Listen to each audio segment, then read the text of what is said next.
一个奴隶的核心特征是可以被占有，也可以被处置。如果一个人认为自己天生就有这样的特征，这才更靠近所谓的奴性。而中国统治结构中的大部分被支配者并不是严格意义上的奴隶，但是在很多中国人身上的确可以看到一些和奴隶式依附相似的特征，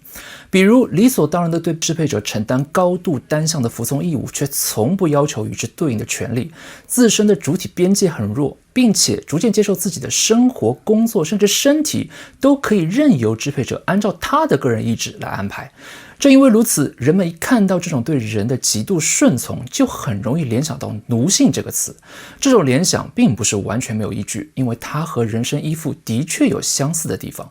但更准确的说这其实并不是奴性，而是被支配者在一个长期锁定的统治结构中被塑造出来的服从习惯。这个区分非常的重要，因为只要说的还是奴性，结论就会立刻滑向这是中国人的愚昧，这是民族心理问题，这是个人的性格缺陷。他把一切问题都扔回被支配者身上，但是一旦我们开始讨论服从习惯，那么真正的结构才会浮现，因为问题会重新回到服从对象是什么，这种服从习惯是如何被塑造的，而关键就在这里。中国的统治结构会把被支配者的服从对象牢牢地锁定在皇权之上，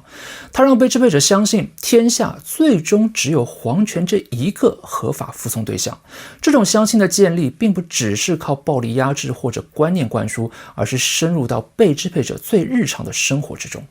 其中最典型也最有力的就是对时间秩序的塑造，也就是一个时代只能奉一个正朔，只能用一个皇帝的年号纪年。表面上看，这只是记录时间的方法，但实际上它是在时间和权力之间建立起了一种等价关系。对于被支配者来说，时间是最无法逃避的自然秩序。吃饭、睡觉、种地、服役、婚丧嫁娶，人生中的各种重要节点都要在时间里展开。当年号和皇帝高度绑定时，被支配者就不再只是生活在某一年、某一月、某一天，他是只能用皇帝规定的时间来理解自己的生活。这就像是被锁进了一个由皇权启程的房间，四周都是墙，几乎密不透风。他无论何时看向哪里，接触到的都只能是皇权提供的秩序。因此，皇权不需要告诉他我是唯一的，因为墙外的其他可能性根本很难进入他的视野。这就是字面意义上的活在皇权之下。这种塑造强大到会影响人们对整个世界的想象。像《三国演义》这样，明明讲的是多方并立，但真正反复追问的仍然还是谁才算正统。更有意思的是《西游记》，吴承恩写了那么多风俗各异、制度不同的国家，但这些国家几乎无一例外仍然都只能有一个国王。哪怕到了女儿国，也只不过是国王的性别不同，而不会突然在取经的路上出现一个君主立宪国家，也不会出现一个合议制共和国。这说明唯一合法中心并不只是制度安排，它已经变成了一种被支配者理解政治世界的基本方式，甚至连想象默认的都是一个国家对应一个国王。这说明一个国家就该有一个唯一中心，在中国已经不是选择，而是一种常识。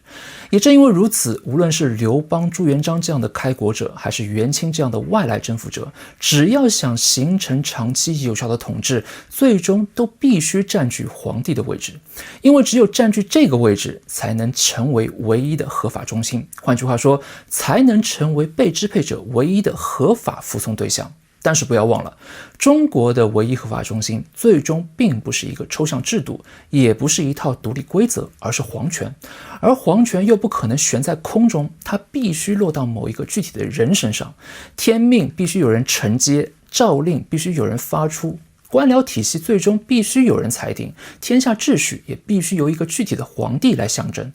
所以被支配者训练去服从的，表面上看是皇权，但现实中则必然是那个占据皇权位置的人。这一点非常关键，因为一旦最高权力最终依附到具体的人格身上，被支配者获得安全感的方式也就不会主要来自于抽象制度，而会来自具体的人。而这种服从逻辑会继续向下渗透到社会的每一层关系，因为被支配者在日常生活中不可能每天直接面对皇帝，他真正面对的往往往是官员、差役、族长、父亲、师长、雇主以及各种能够影响自己生活的人。在这样的场景里，并不是没有规则，而是规则很难成为最终裁判。当规则和具体的人格意志发生冲突时，真正起决定作用的，往往还是那个掌握裁量权的人。